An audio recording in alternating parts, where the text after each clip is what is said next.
Merci, je crois que oui. Karine, je ne sais pas si c'est le moment de laisser comment on fait pour les questions. Est-ce que les gens peuvent lever la main à partir de Ou alors la... peut-être, Brigitte, peut-être plutôt que de lever la main, parce que comme il y a beaucoup de monde, ça sera peut-être pas évident à voir. J'ai remarqué deux, trois questions auxquelles on n'a pas forcément répondu, au moins en partie. Concernant la prostitution des filles, est-ce qu'il y a une question là-dessus qui demande si l'Utopia arrive à faire sortir des filles des réseaux de prostitution et s'il y a un accompagnement spécifique pour elles? Alors, sur cette question-là, nous, on récupère les gamines, elles ne sont pas encore rentrées dans les réseaux de prostitution. Et d'où l'intérêt justement de les sortir de là, juste à la sortie du dispositif de refus d'évaluation. Nous, dès qu'elles sortent et qu'elles sont refusées, qu'elles sont plus mises à l'abri, nous, on les prend là directement et on les met dans un dispositif. Donc, nous, on n'a pas encore des gamines qui ont basculé.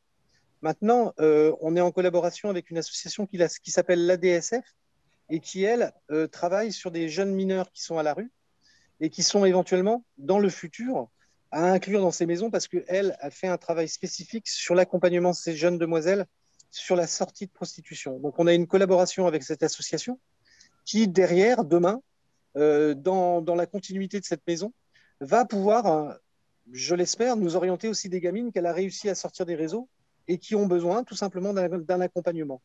On va tout doucement parce que c'est des partenariats et c'est des publics qui n'ont pas forcément vécu la même chose. Donc, on est en train d'avancer au pas à pas là-dessus. Et elle, en parallèle de notre travail dans cette maison, ouvre aussi des maisons pour des femmes adultes qui sortent de la traite. Donc, il y a des choses et des partenariats qui se mettent en place. Et nous, aujourd'hui, on n'a pas encore ce public-là, en fait. J'espère que j'ai répondu. Oui. Oui. Est-ce que Utopia 56 accueille tous les jeunes qu'elle doit accueillir? C'est-à-dire, est-ce que vous avez de la place pour tous les jeunes dans les maisons, dans les Euh, hébergements solidaires? Est-ce que vous avez assez d'hébergeurs? non, pas du tout. Non, non. On peut imaginer que les citoyens au niveau national répondent à 10%, 15% de l'hébergement. 85% des enfants dorment dans la rue. On ne répond qu'à une goutte d'eau sur l'immensité du sujet. Que ça soit à Paris, à Marseille, à Bordeaux, à Calais, à Grande-Sainte, à Lille, à Rennes, à Toulouse, quantité d'enfants sont dans la rue. Et nous répondons vraiment à minima à la réalité de ce qui peut se faire et ce qui devrait être fait. Mais par contre, on essaye de le mettre en lumière et de parler demain avec ce travail aussi que nous faisons en collaboration avec MSF sur le plaidoyer, de pouvoir remonter toutes ces informations de façon à ce que demain, peut-être, ça puisse servir à tous ces enfants et que derrière la présomption de minorité, elle prime. D'accord. Et On comment nous est-ce que vous demande, repérez les enfants? Est-ce qu'il y a des maraudes? Comment ça se passe? Alors, ouais, comment ça se passe au niveau de notre travail? On a des maraudes, Oui, nous, comment est-ce que vous repérez les enfants? Comment vous les trouvez? Les jeunes filles qui sont dans la maison, là, comment vous les avez trouvées, Alors par nous, exemple? on a des équipes de permanence qui font des maraudes déjà dans les rues de Paris toute l'année, on a deux véhicules qui tournent, donc déjà on est en repérage dans la rue. Et derrière, on a un dispositif très simple, c'est que tous ces jeunes qui arrivent en France, qui sont des primo-arrivants, c'est-à-dire qui n'ont vu encore aucune institution, on va avoir une équipe, nous, qui va orienter ces jeunes pour une première prise en charge. C'est-à-dire pour ce qu'on disait au démarrage de la discussion, c'est-à-dire une évaluation. Donc, ce qu'on fait, c'est que ces équipes, le soir, vont accompagner ces jeunes vers les commissariats.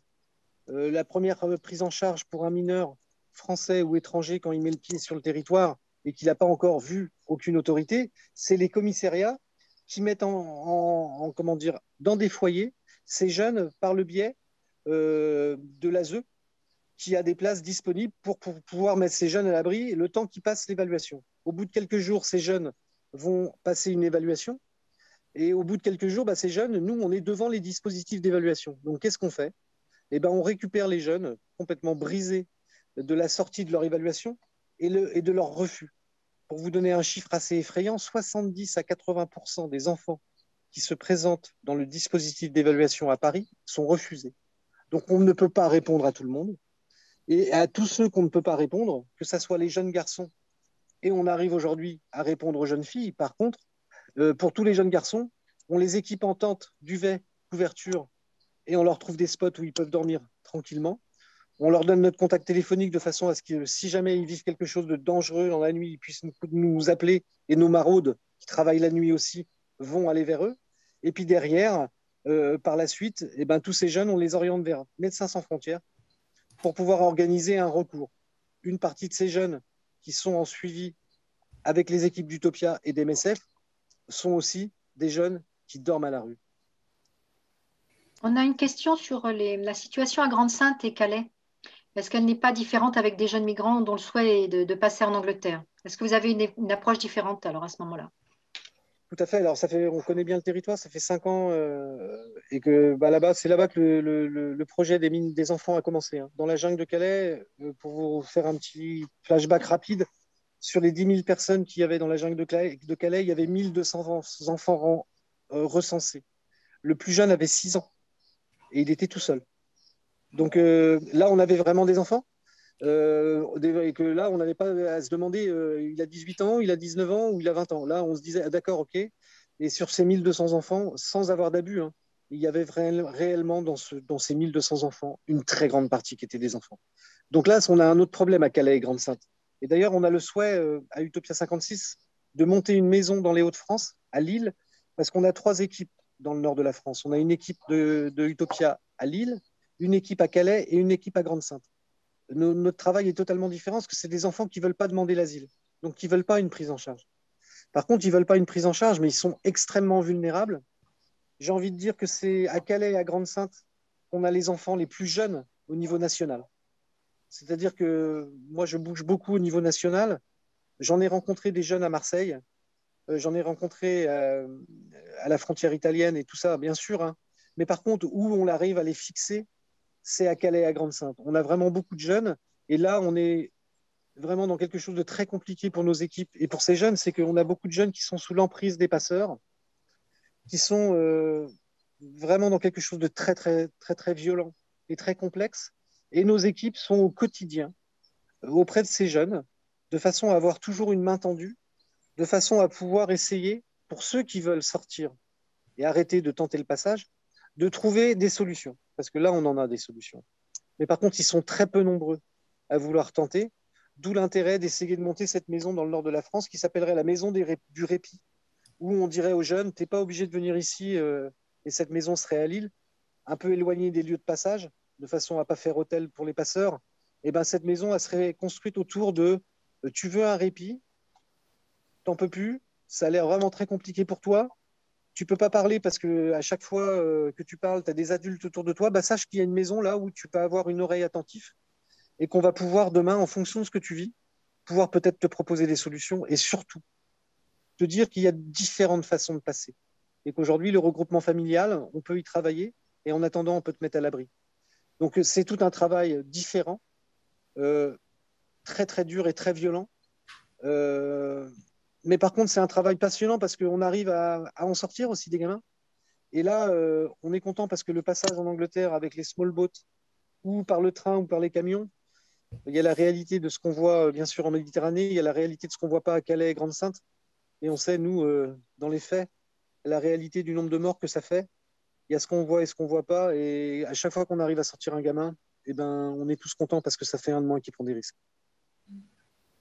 Je vais juste revenir, il y a une question, je pensais l'avoir dit quand j'en ai parlé sur la maison d'accueil. On nous demande qui dort avec eux la nuit, quelle présence d'adultes. Donc, je pensais avoir dit qu'il y avait 24 heures sur 24, 2 éducateurs. Voilà, dont Fanny, que l'on a vu dans la vidéo. Il y en a 3 qui tournent à Bobigny. À Bobigny, 3, voilà. Mais à Épinay, des bénévoles. Voilà.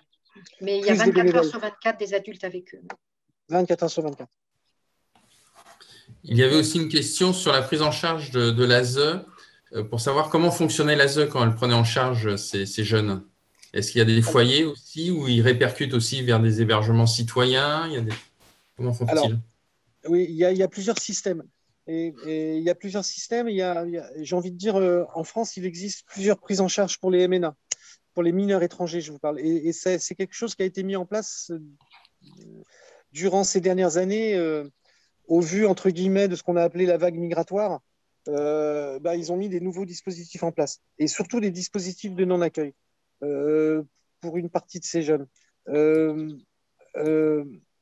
Est-ce que vous pouvez me répéter la question? Je me suis perdu dans le fil. C'est de savoir comment les ASE fonctionnaient et quelles étaient leurs prises en charge.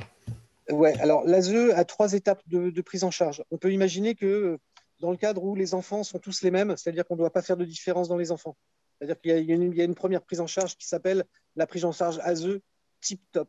C'est-à-dire c'est un budget de 50 000 € par enfant, avec une vraie prise en charge, un projet éducatif, des foyers, un éducateur, des repas, un vrai suivi.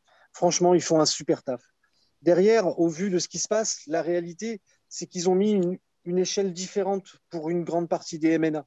C'est-à-dire qu'en fait, comme ils savent très bien qu'une grande partie de ces jeunes, derrière, on ne va pas les garder en France et que quand ils auront 18 ans, on va les remettre dehors, on a mis un deuxième ascenseur au niveau des coûts. Ils ont ouvert des hôtels et ils ont réduit les coûts à 25 000 € par jeune. Donc, ils ont ouvert des hôtels, ils ont mis quelques éducateurs là-dedans. Par contre, pas de projet éducatif, pas d'accompagnement social. Ça, c'est le deuxième projet de la prise en charge des MNA aujourd'hui sur notre territoire. Donc, c'est une réduction des coûts et une prise en charge qui est vraiment ridicule. On laisse à l'abandon des jeunes dans des hôtels.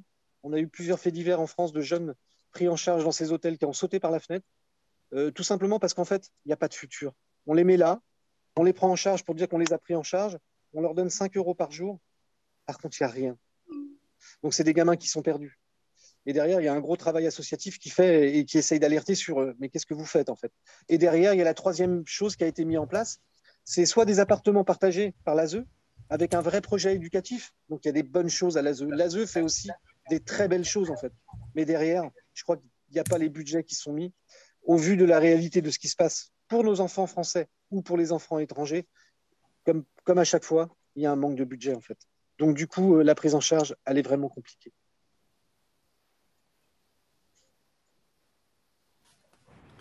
Ok, merci pour cette réponse. Alors, est-ce qu'il y a peut-être des dernières questions?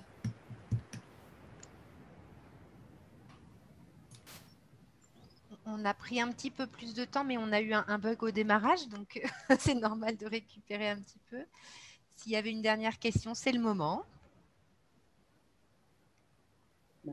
Voilà, ça y est, je crois qu'on a dit beaucoup de choses. Vous avez répondu Donc, à tout le monde connaît Utopia presque par cœur maintenant.